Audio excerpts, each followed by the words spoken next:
Hey, so today's topic is one that is near and dear to my heart as somebody who spent a few years being a holistic health coach before I got into the mental health side of things. But also, it's near and dear to my heart because I have so much personal experience as a mom with it. And today we're just going to be talking about how to live. I don't know how to say this better, but like, what does it mean to be a holistic mom or like an organic mom or a whatever? There's so many sort of names for it now. And there's so many opinions out there about how you should do it right and what's safe for your children and what's dangerous for your children and all of that stuff. So I'm here to talk about wade into the world of organic parenting, whatever that means. I'll give you my definition of what that means. I'll go back to my history as a parent, but then I'll fill you in on some of the other stuff. So I had my first kid and had pretty moderate to severe postpartum depression, undiagnosed postpartum depression. So for the first 9 months or so, 9 or 10 months of her life, I was just surviving. And yet still sort of reading everything I could get my hands on, looking up things I could find about how to best raise a baby, how to best feed a baby, how to best diaper a baby, how to do all of that stuff. So I felt the pressure from like day one, bottle feed, breastfeed, formula feed, make your own baby food, that kind of thing. And I would say that I skewed more toward that holistic natural side in the early days because I thought that's what I was quote unquote supposed to do. I thought that's what made me a good mom, was all of these sort of things. And I had an older sister who she's much older than I am, so she was literally a hippie. And so then she had a child later in life, and she was definitely more on the sort of organic, natural side. We also lived in an area that was really early to adopt that kind of stuff. Like we had Mom's Organic Market grocery store, and we had, before Whole Foods was a thing, we had these like little smaller grocery stores where you could buy this kind of stuff. It wasn't easy, but you could find stuff like that. Sprouted things and, all of that. So I was never like an anti-vax person, but I definitely looked at the schedules for vaccinations with my kids and was like, well, do we really have to do it this way? Like I challenged and questioned a lot of things in those early days. Actually, that's not true. Not with my first one. I didn't challenge anything with my first one. By my second and third is when I started to challenge the vaccination schedule. And they're all vaccinated. They have everything they need. I just asked the doctors to kind of take them into consideration, constitution wise, size, weight, all of that stuff wise, a little differently than maybe the schedule said. And my doctors were cool. That was fine. I wasn't alone in that. There was plenty of us out there. So the point is, I thought I was like a student of motherhood. I'm laughing now, and I don't mean to be laughing. For those of you who are still in it and are still trying this, you're going to see why I'm laughing in a little while when I get to as my kids grew up. But I just want to paint the picture for you. They were toddlers. They were little. When they were babies and toddlers, I made my own baby food. And honestly, some of that was because we were broke. And so the organic, quote unquote, baby food, the like mother's best and all natural stuff that I thought I should be buying, we couldn't afford. And so I started making my own and freezing it in little ice cubes and all of that stuff. Fast forward to, their toddler, their preschool, even those, we moved. And so we're now in a place that is not nearly as, oh, also in those early days, I lived across the street from a woman who had spent a lot of years in Los Angeles. And so even though the area we lived in was really sort of progressive in this whole movement, she had just come from LA. So she added a whole extra level of it, to it. So like I kind of was like, how do I be like her? Mary's got it all figured out. She's this like earthy, organic, like crunchy mom, and I so loved it. But then we moved to New Jersey, which was not quite on that train yet.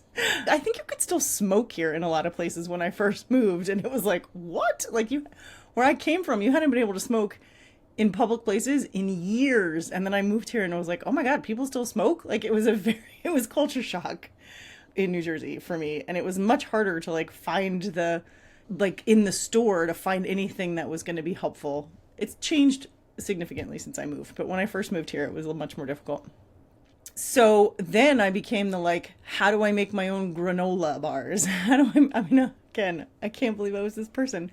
I bake my own bread. I feed my kids the green smoothies, all of that stuff. This is big when Jessica Seinfeld had cookbooks where you could like sneak healthy stuff into their food. I'm dating myself completely, but I followed her recipes and made hot chocolate chip cookies with chickpeas, like all that stuff.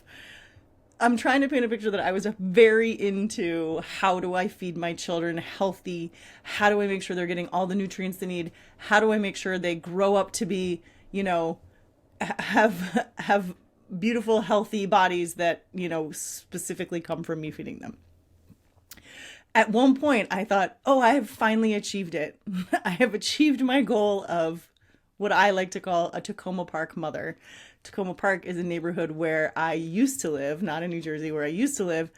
And when I was very young, it was a hippie community. So I babysat in that community for a family in that community. And I remember she used to go to a store and like grind peanuts into peanut butter and take it home. And her house always smelled like, I don't know, vinegar probably, because she was using all natural stuff. And this was in the late 80s, early 90s. And so she was like way ahead of her time when it came to all this stuff, either way ahead of her time or way left over from, my mom used to kind of turn her nose up. Like, I can't believe this lady's still working this hard when all these prepackaged foods exist. Like, why would she be doing this when she could just go to the grocery store and buy these prepackaged foods? So depending on how you looked at it way back then, she was like, she wasn't ahead of her time. She was like slow to catch up to the modern conveniences of the world. But in my mind, that was like the pinnacle of parenthood. She just seemed to have it all together, and her kids were lovely and they ate so well and they did so well. And she seemed like this, I don't know, she just was everything I wanted to be, this woman that I used to babysit for. And so fast forward to when I have 3 of my own and I think I have finally achieved it. I have become that person. I'm grinding my own peanut butter and making my own granola bars. And I'm sorry to keep laughing, but I just look back on it with like what I thought was so important. It seems kind of silly to me now, but not because nutrition isn't important, but just because what I thought was going to come of it. So this is where we're getting in this episode. I'm constantly, even as a doctor of psychology with the specialty in maternal mental health, I still ask my own self frequently, even with grown kids, am I a bad mom? Or what can I do to be a better mom? Or how can I do this differently to be a better mom? I had 3 kids. They were various stages of picky eaters. My bookends, the oldest and the youngest, much more picky than the middle one in those early days. The middle one in those early days ate anything I put in front of them, never complained, always just, and really like, now I'm like, what a little brown noser. They would like write all those like all about my mom things or whatever. It was always about my cooking and always about the food that I was presenting. And oh, my favorite food is carrots, and just a little like cheeky. But at the time I thought, oh, I've really done such a good job with them. Fast forward to when they're middle school, late elementary school, hanging out with friends, doing things that don't have anything to do with me. Oh, let me be clear. Hold on. I want to back up a little bit, because in all of this organicness, I didn't restrict them, but I didn't have that stuff in my house. So if we went somewhere where they had soda, they drank soda. In the early days, they might have just only been allowed to have Sprite. As they've gotten older, yeah, in fact, I think that's true. Sprite or something non-caffeinated. And 2 of them would do that. One of them would call me from like grandma's house and say, can I have this?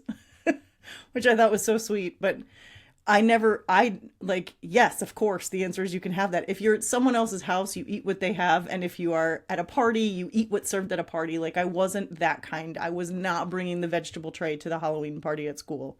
I was not that mom. It was in my home. I controlled the environment so that I felt like, okay, when I'm in charge of their food, they're getting what they need. And then out in the world, they can do whatever. So I was shocked to find when my kids got a little older, I can't remember exactly the order of events, but I know for sure I have a core memory of like pulling the bed away from the wall in one of my kids' rooms, and there just being hordes of like candy wrappers and fruit snack wrappers and like Welch's fruit snacks. So my kids had Annie's, they had Annie's organic fruit snacks. They had things like that. Not very many because those were so expensive. So those were the treat though. But like this kid was hoarding candy wrappers and Welch's fruit snacks wrappers. And that happened actually with both of my 2 younger ones at different times. I was like, what is going on? Where did they even get this stuff? And why are they hiding it? Like eating it in their room like little mice and then hiding it away. For somebody who thought like you're not really restricting them, you're not making them feel bad about it. So that was sort of an eye-opener. Like, oh, I think you are making them feel bad about it and maybe restricting because they're hiding it in their bed. but also the eye opener of like when they got older and were sort of left to their own devices, they're going to eat what tastes good and what is around and what their friends are eating and whatever. So I had to sort of examine my own stuff there because I started to feel like two things. One, with the like sweets and candy and stuff, I felt like, what have I been doing all this time if they're just going to go eat, gorge themselves? But also I was really cognizant of I didn't want them to feel any kind of shame or guilt or anything around any food of any kind, because that's a mess. And I know I have that. I have the, this is good for me, this is bad for me. This is something that I'm going to have to pay for later. Like I don't have a great relationship with food, and I didn't want to pass that down to them. And I had never talked about it in that way of this is good food, this is bad food. Like even the Welch's fruit snacks, when we had them on occasion, you have to eat something good or you've already eaten something healthy first. And so, yes, you can have this snack treat that tastes delicious and is fun, and there's a place for that. I kind of try to teach in that way. Like everything is fine as long as you're not eating too much of one and not enough of the other. Meaning you can't exist solely on Welch's fruit snacks, and that's just a biological fact. I try to keep it very sort of neutral in that way, rather than this is good food or bad food, or this will make you hyper, or this will make you whatever. That said, my kids started to kind of pay attention to, ooh, I don't feel, especially that middle one, would notice like, I don't feel good when I've had too much sugar. I don't feel good if I've had a soda. I don't feel good if I've had whatever. We'll serve them well in college, I guess, when they are on their own. But it came down to, in those moments of realizing I no longer had control. And all along, I thought that wasn't what I was trying to do. But when I lost it, I realized, oh, I think I was trying to control this more than I thought. And really, for me, it was because I wanted to control their health. And this is why I didn't realize I was doing it. It wasn't that I was trying to control their behavior. It was that I knew I had a really bad relationship with food. I didn't at the time know I had body image issues. We'll get to that in a little while. But I knew I had a really bad relationship with food. I knew that my family struggles with weight-related health issues. And I also knew, just from watching my older siblings, like how hard it is to stay fit. Like we're all athletes that then aged and stopped playing sports. And so I knew sort of what awaited me. And I didn't want them to have the same relationship with food and exercise and fitness that I did. And so I was trying to control. Also, I have all of these diseases in my family that I went looking for prevention for. And that's okay. To eat in a certain way to stay healthy is okay. But I made the mistake of falling into the trap of thinking I could control fully disease prevention. And that's just not fair to me or my children or anybody else. But I had to examine that in the beginning, because rather than just sort of yell at them that they're making bad food choices, or yell at them that they are going to get sick, or restricting and keeping them away from places and people that have the stuff that they want to eat that's fun and good and delicious, I had to look at, what is my goal here? Why am I even doing this? In those early days, I was doing it because I thought that's what I was supposed to do. I thought that's what quote unquote good moms did. And then as we kept going, I was like kind of just doing the next thing that I thought made sense. The reusable snack bags and the homemade granola bars were what I thought I was supposed to do at this stage of the game. And so then when we got to this, like as they got older and more independent, I had to be like, well, why do I care? Like, A, why am I doing this? Is it to control them? Is it to control some outcome that I actually don't have any control over? Is it my last sort of vestige of holding on to them as they age? I want them to still be my babies, and this is a way to do it. What is it? What's the reason? And I think there's a reason why my explicit parenting process starts with know thyself. Because I think unless you look at your own and you tune in and you look inside your own motivation and your own reasons for the behavior, it's impossible to change, but also it's nearly impossible to manage your emotions around it if you don't know what the purpose or your reasoning was to begin with. So the very first thing I had to do was ask myself, what is it that I believe, value, look for in this instance? when it comes to food, diet, exercise, those kind of things. And by diet, I mean like your diet, like not going on a diet, but like your diet. I knew that I was very concerned about body image stuff for my kids, specifically my girl, which was a mistake on my part to think that it was more important for her than the other two, because I was proven quite wrong in that. It is a universal thing. Body image is a universal thing. But one, I was very concerned about body image. Two, I was trying to rewrite their story so that it wasn't my story. I wanted to save them from a lifetime of worrying about their weight. I wanted to save them from a lifetime from an adulthood of trying to change your eating habits after kind of just eating crap and whatever you wanted for your whole life. And finally, I thought on some subconscious level that if I just fed them correctly, they'd never get sick. And same for me. I thought as an adult, well, if I just start eating better, I'm never going to get sick like my family. And, again, there are dietary choices you can make that we know are a little bit better for your health, but it is not an all or nothing situation where like I'm going to die because I eat birthday cake or something like that, which is kind of where your mind can start to go when you get into this stuff. And so when your kids then start rejecting your suggestions, let's call it, or your rules or your whatever, your structure, it can feel really personal, and it can feel like scary if the reason you think you're doing something is to protect them. So I had to dig into like, not only why am I doing this, but what is important to me? What do I value here to sort of pass on? And above all else, always with my kids, I value their doing my part to support their autonomy. And I know that sounds completely out of left field. And also, like, the most important thing about parenting is teaching them how to not be parented. But yes, I truly believe whatever I can do while they're under my roof to help them be out from under my roof is the most important thing to me.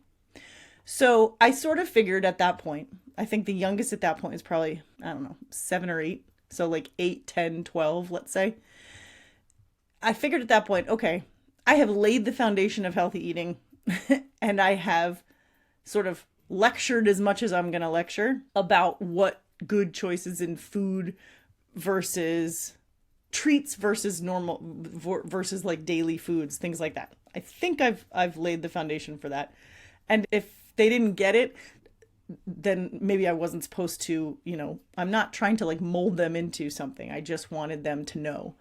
So I figured I did that, and I figured, okay, well, I can control, what can I control here? I would still like them to get some vegetables and minerals into their body.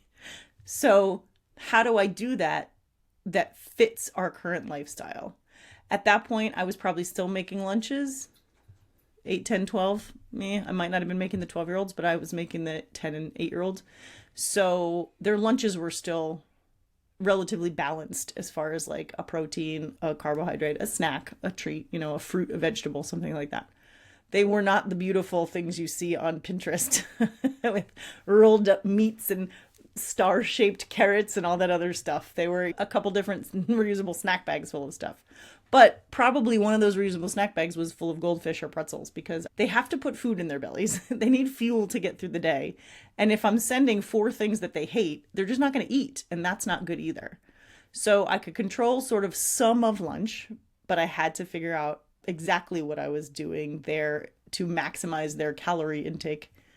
They did not a single one of them is a morning person. And so they ate quick breakfast. So I was not making hot breakfast, and I was not having protein pancakes or whatever. It was like cereal and toast for the most part. Occasionally fruit, but none of them start off well with sweet. So they were never great with morning smoothies, and it was like mid-afternoon when they were little kids, and they were never great with like fruit and yogurt for breakfast. It's always been cereal, carbohydrates of some kind, whatever. I kind of just threw my hands up for breakfast. I know a lot of families who like their breakfast is a granola bar in the car on the way to school. And I think whatever it takes to get everybody peacefully out into the world in the morning, great. You have to know your own strengths, but you also have to know your own limitations, because not everybody can get up in the morning and cook pancakes or like make bacon and eggs for every breakfast. And your fine if you don't do that. Don't beat yourself up for not having 3 hot meals a day for the kids. That said, if you're somebody who likes that, who feels good about that, who wants to, who is a morning person, do it every day. Those are the luckiest kids in the world that they get a hot breakfast. However, if somebody gets to 6th or 7th grade and doesn't want it because they want to sleep in for an extra 10 minutes and they just want a granola bar on the way to the bus, that has to be okay too. You can't view that as a rejection of you, which is exactly what you're going to do at first. Because we all do. We all think we are pouring our hearts and souls into this hot breakfast and they don't want it. And that's a natural reaction. And then you have to kind of step back a little bit and be like, wait a minute. What did I want out of this? I wanted them to feel good, to eat, to fuel themselves, and to get us peacefully out of the house in the morning. Did I accomplish those things with a bowl of cereal? Yes. And so coming back to that, knowing thyself, what is it that I'm looking for here? And did I do that? So when it feels to me like, oh my God, this doesn't feel good, I can say, oh, but it isn't personal. I still accomplished what I wanted to get accomplished here, which was that they're healthy and out the door and everybody starts the day in a good mood. So that's number 1. Know yourself. What is your motivation? Why are you doing it? If you're baking fresh granola for your kids because you think that's what good moms do, that is not a reason for it. Because let me tell you what, some good moms make fresh granola. Some great moms have never made a single thing in their entire life. You making homemade treats for your kids is not the definition of good or not good mom. So let's just get that out of the way right away. If your motivation for doing something is because you want to be a quote unquote good mom, if your motivation for doing something is to be quote unquote a good mom, I would tell you first, examine what you even mean by that. What is the definition to you of a good mom? But second, why is that a motivation? What do you care what other people think of how you're doing it? Instead, what you should care about is you and your kids. What's that relationship look like? What is the goal for you as a parent with them? And are you executing that? And then who cares what everybody else is doing? So first, know yourself.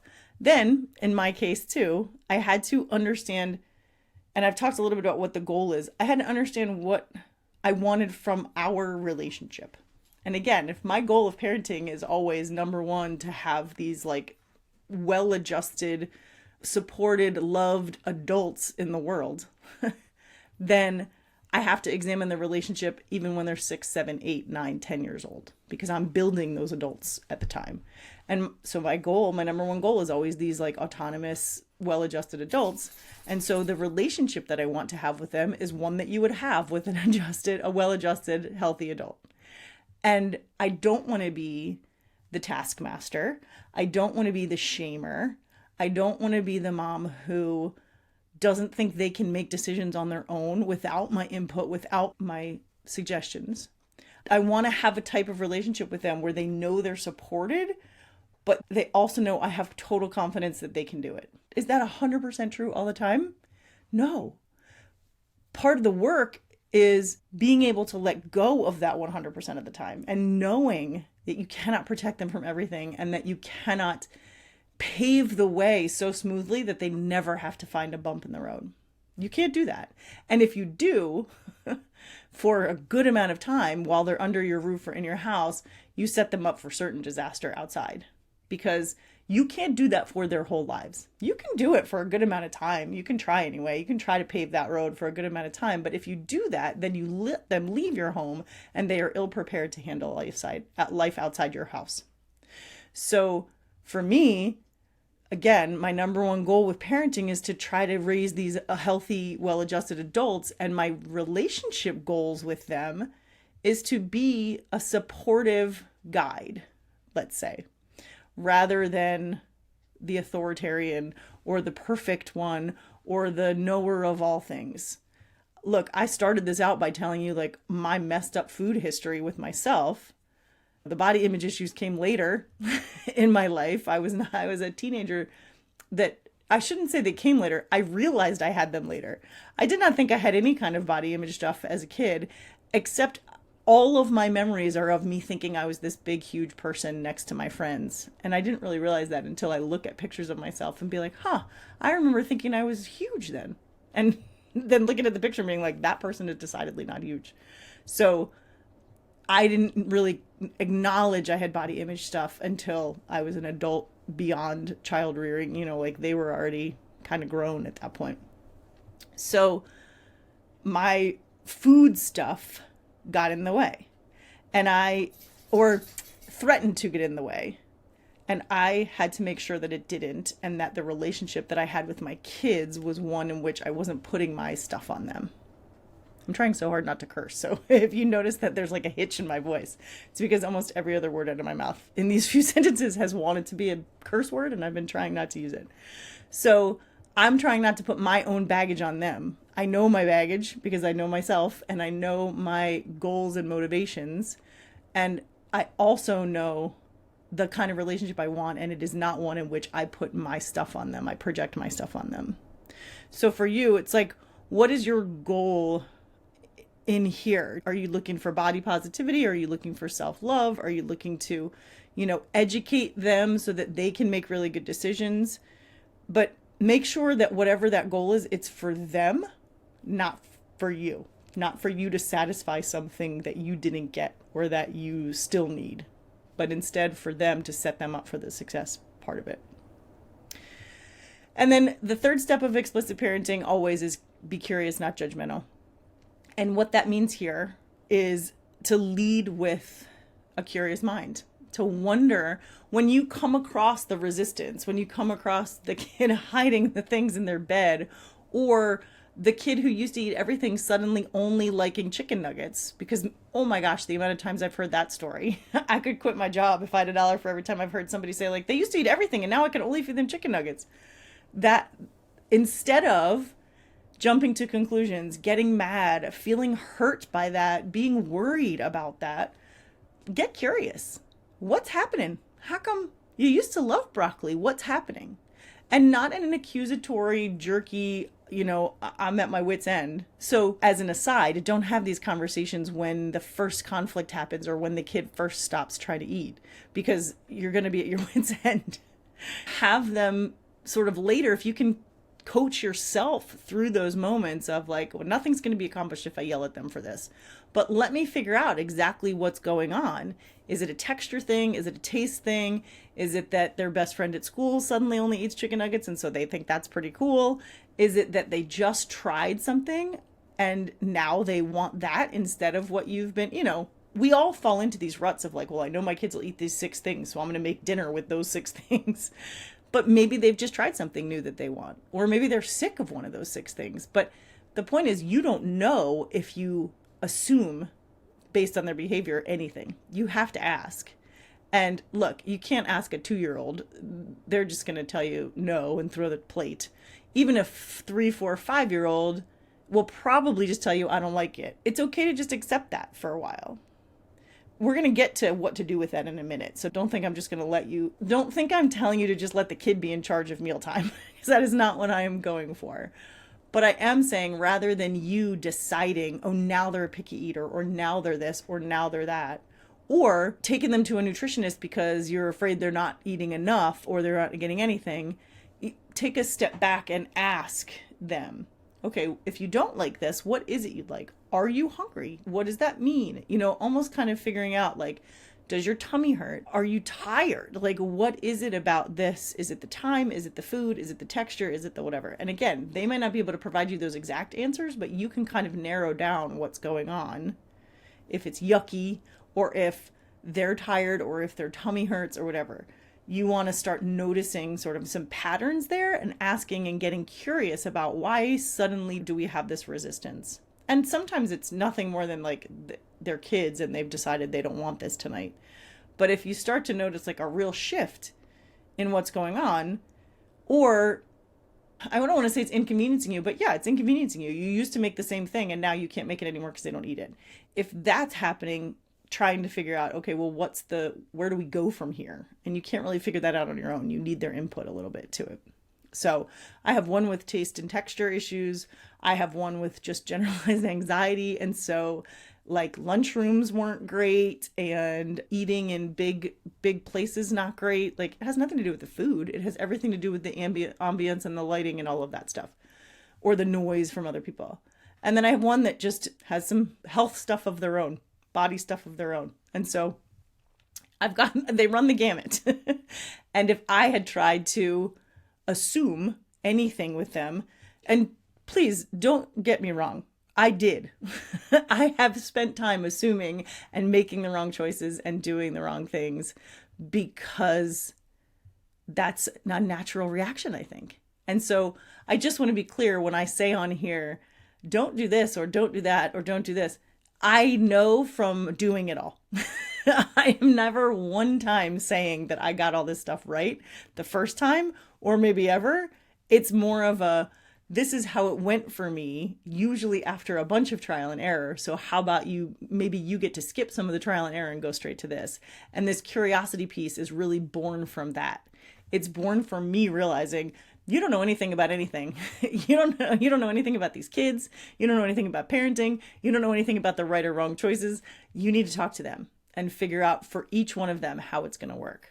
Anybody who has more than one kid, when they realize they don't know what they thought they knew with one kid because one kid did it this way and then the second kid does it totally differently, most parents will be like, oh yeah, I learned pretty quickly. I actually didn't know anything. And so that's where this curiosity piece is born out of. So when you're talking about food and eating styles, it's helpful to ask the kids questions or try new things in a way that is non-committal, and that gets to our last part, which is, actually, before I get to our last part, but that was, keep that in mind, the non-committal piece in trying things, because we're going to get to that in a minute. But the other part of the curiosity, so you want to ask the kids questions, but then you want to also get curious about yourself. Why is this bothering so much? What am I afraid of? For me, I told you it was control, and it was this idea that I'm trying to protect them from every possible disease that I can. And so, and the control part was really controlling their outcome. Like I didn't want them to have a messed up relationship with food. And I thought I could control that somehow. Well, that's obviously not true. And I also thought, okay, well, if I do these things, I can control their health. And while it's a great idea to feed your kids a variety of foods and help them, get the nutrients they need, and certainly when they're infants, that's our only job, really. While those are great things, you don't have 100% control over those either. And there is no one right way to do that. And so being curious about your kids, but also being curious about yourself and your motivation and your strengths and your areas of improvement is important. And the curiosity piece has grace built into it. So if you're curious, not judgmental, you're not mad at yourself or mad at them for doing it this way. You're just understanding that this is the way to do it. And again, I say all of this with the caveat that it took me a while to get here. This is not something that I did naturally or right away. So that curiosity piece goes for both the kids and you in figuring out, well, what is the resistance? Why suddenly have they shifted or changed or now resisting? And why am I reacting the way I'm reacting? What's behind that? And for me, it was this fear of, oh my gosh, if I can't even feed them correctly, am I a terrible mother?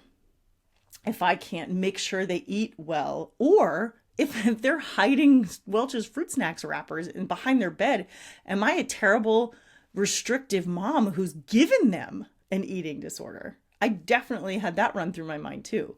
And so being really honest with yourself about all your fears and motivations is going to help you then move into, okay, what do I really want to have them get out of this, and how do I help them get it out of this? So there's the two parts to curiosity: is be curious about your kids and be curious about your own fears and concerns. And then going back to that, the final step of explicit parenting is be consistent and persistent. And the consistency with this is knowing yourself, knowing your goals for them, and knowing what your relationship with them is like. Examining then, what is the most important factor? One, how can I support that? And what boundaries or structure or roles is that going to require? And so For instance, I talked earlier on about when I was still making lunches, I made sure it had something in it that was healthy and then a snack so that they would eat both. You can try to enforce things like you have to eat your healthy part before you can have the snack, but let's be honest, they're at school. They are not with you. And so you have no control over what's happening. They might be trading their homemade granola bar every day for someone's Hershey bar. Like, I mean, I know schools have gotten a little off the rails and they don't allow certain things in anymore, but whatever. My point is, you're only sort of kind of in control of the food they eat when they're outside your house. You can make the lunch, but that doesn't mean they're eating it. So for me, realistically, dinner was my opportunity to feed them the way that I hoped they would eat. So I always made sure there was a vegetable at dinner. I always made sure there was a protein at dinner. Often we included a starch because that's what they like. They like the starch part. They like the rice. They like the potato. They like whatever. So we ate sort of, and it wasn't every meal didn't look like 1950s. Some of them were casseroles or things in a crock pot or whatever, but they had vegetables and the kids had to consume those vegetables at dinner.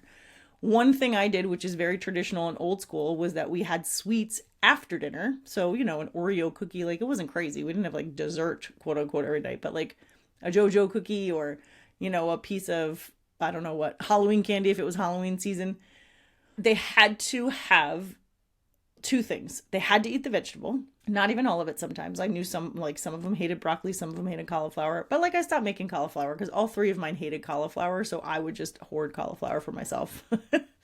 But I found what they liked, so that was helpful. Green beans, broccoli, I understood what they liked, and then they had to eat that. And they had to have at least one bite of anything new. So they had to at least taste it. And that was because I had some taste and texture stuff. But they couldn't just decide by looking at it if they were going to hate the taste or texture. They had to put it in their mouths. Those were my rules. There's nothing to say those were the right or the wrong ones. We also happened to have dinner nearly every night together. I know that does not happen in most houses. And I totally get it. As they got older, I was already in the habit of cooking it. So even if they weren't there with us, there was a plate of it for them when they got home. But I understand that is not an option for everybody. Whether you work late or you don't feel like cooking or pasta and, spaghetti sauce is easier than making a starch and a protein and a whatever. Again, you have to figure out what's right for you. For me, making sure they got a vegetable in at dinner was I felt like super mom. If I could do that. Keep in mind, that was it. They were not eating a single other vegetable for the rest of the day. So certainly there are a lot of people out there would think I was not a good parent because they weren't getting, the minimum amount of whatever. I couldn't make them eat smoothies. Occasionally I could get them into a smoothie or green juice. When they were little, it was easier, but as they got older, not so much. Unless it was from Smoothie King and it was 95% sugar. And so I'm not really sure how healthy that was. For us, it worked. And I think as adults, I've raised kids to know what they like, but also to understand certain things aren't going to make them feel very good. Certain things are going to make them feel great. Some things are for emotional eating. Sometimes ice cream is because you feel like you want a hug, and that's okay too. They have, I think, after all these years, a healthier relationship with food than I did. I don't know if it's the healthiest or if it's perfect or if they're never gonna struggle, but they definitely have a healthier understanding of nutrition and relationship with food, therefore, than I did growing up. That was always part of the goal, was not to put my dysfunction on them and not to overburden them with trying somehow to rewrite my story. And I think it worked. One side benefit was we had these family dinners, and I feel like that's where I learned the most about my kids, was family dinner and car rides to and from either sports or, play practice or whatever. So I kind of didn't do it fully at the time, the family dinner piece. It was more of a organizational. When I had three little ones, it was let me just get everybody at the table at one time and be done with it. But it turned out to be one of the greatest things of our parenting, was that we had these dinners with our kids at least 3 to 4 nights a week, where we talked about school and talked about, as they got older, talked about life in the news and what was going on out in the world, and all kinds of pretty deep conversations that we still really look forward to when they're home as adults, when we get to get them all around a table at once. It's great fun. So that was a side benefit. That wasn't necessarily something that I thought about when I started this way, but it became a driving force behind wanting those family dinners, was getting time with them as they got older. So the four steps are the same all the time. It's know yourself, know what you want out of their relationship, be curious, not judgmental, and be consistent and persistent. In the case of how to feed your kids, let's put that as the sort of general topic here. I would say the knowing yourself part is the main starting point because there is so much noise out there about how to do it right. I just watched a friend of, well, like a woman I know from social, and we both went to the same nutrition school. She's way more diligent about the healthy eating than I have become in my old age with my kids. She eats really well. She cooks really well for her family. They have whatever. Anyway, she put a picture of a box of Kraft macaroni and cheese on Facebook, I think, or something, just trying to talk about like, hey, balance, right? When you have teenagers, they got to eat what they got to eat. And she kind of got lambasted for it. Like, how can you call yourself a holistic mom, or how can you call yourself an organic mom? Or I don't even know if she calls herself any of those things, by the way, but people went bananas over this Kraft macaroni and cheese. And that is kind of what inspired this episode, because I thought, man, we are all out here thinking there is one right way to do this parenting thing. And if you deviate from it, people will be all over you.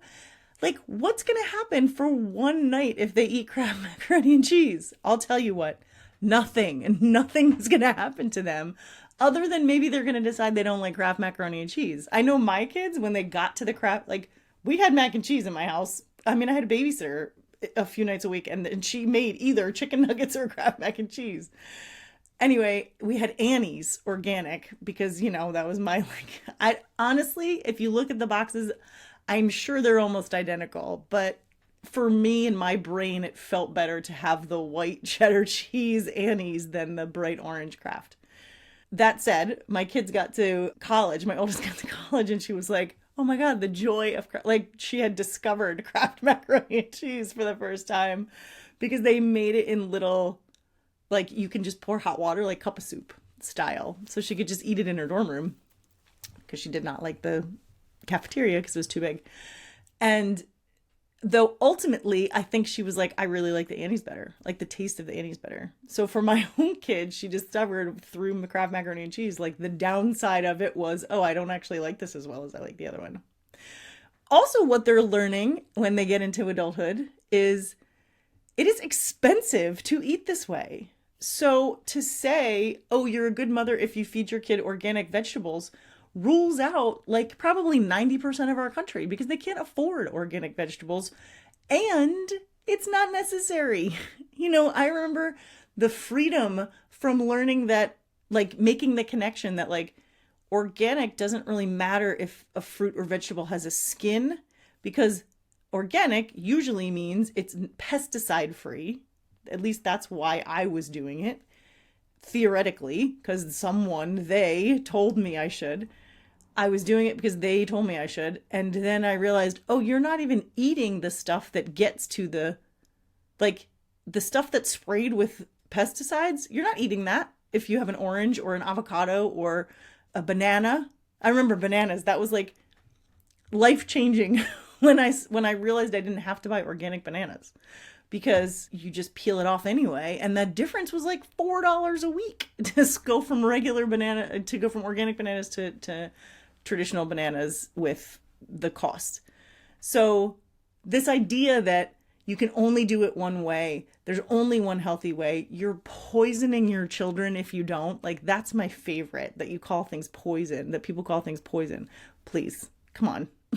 You're not poisoning your children with Kraft macaroni and cheese or with a non-organic piece of fruit. So going back to all of those steps helps you to eliminate that noise. Eliminate the people that are out there telling you that it's poison if you do it this way, or that are making you feel guilty because your kids eat Halloween candy, or you're not making their granola. Like, just know what's important to you, know what's important to your kids, pay attention to what kind of relationship you want with them, and pay attention to them and how they need to walk through the world. How can you support them going through this world? When you figure that out, when all of that's in alignment, when you know yourself, when you know your relationship, when you're curious instead of judgmental with yourself and them, and when you are consistent with whatever then you come up with, those first three things help you to be consistent and persistent because it's no longer a personal thing when things go wrong. Because you're like, no, this is what I know, or I got to pivot because it's changed to this. And you can eliminate all that stuff from the outside telling you that you're a bad mom because you're not doing it this way. You'll be able to answer the question, am I a bad mom? Much easier when you're in alignment with all of those things. When you figure out your own family values, your own trajectory that you want you and your kids to be on. When you're clear on that, then you won't even ask yourself anymore if you're a good or bad mom. It doesn't mean you don't have to stop. Keep listening. Please keep listening, even if you know the answer is no to am I a bad mom. We're still going to talk about this kind of stuff. And look, it's kind of fun to look back now on myself as a mom of young children. And it's easy for me to kind of chuckle and laugh now. But I want to be really clear, especially if you're in it right now. I was really stressed out by it. A, because I thought everybody who was telling me the ways to do it, and I couldn't do it that way for whatever reason, whether it was because it wasn't available or because we didn't have the money. When my kids were little, we were not open to buying organic things very often. I discovered, I think, when I moved to New Jersey that Walmart sold organic fruits and vegetables, and I started shopping at Walmart. But prior to that, I couldn't afford organic anything. We weren't getting Annie's. We were getting Kraft because that's what we could afford at the time. So I remember those days of thinking, oh my gosh, I'm a terrible parent because I can't afford the fancy food that someone on the internet is telling me I'm supposed to be able to afford. Or now I can't even imagine if I was trying to do this now with like the homesteaders that are on Instagram, making it look like everybody should be churning their own butter. You need to know yourself. And it's easy for me to say this stuff with a smile now, but I want you to know I remember what it feels like to be in it like that. And these four things of understanding you, understanding your family values, understanding your kids, they're going to help you feel less of all of it. Less guilt, less shame, less embarrassment, less whatever. You're going to be able to sit tall and be proud of the parenting you do because you're listening to yourself and not the rest of the world that's telling you the way to do it. So that's all I got for today. The answer to are you a bad mom is decidedly no, no matter what you feed your kids. That is not a factor of are you a good or a bad parent. So just keep that in mind and remember that. Thanks for listening. I'll see you next time. Hello, welcome to the Meantime segment. Today's recommendation, I guess. Sure, it can be a recommendation, is a television show. Shocker, right? I know you're so not used to me talking about books or television shows or music. But today's is literally fun, just fun.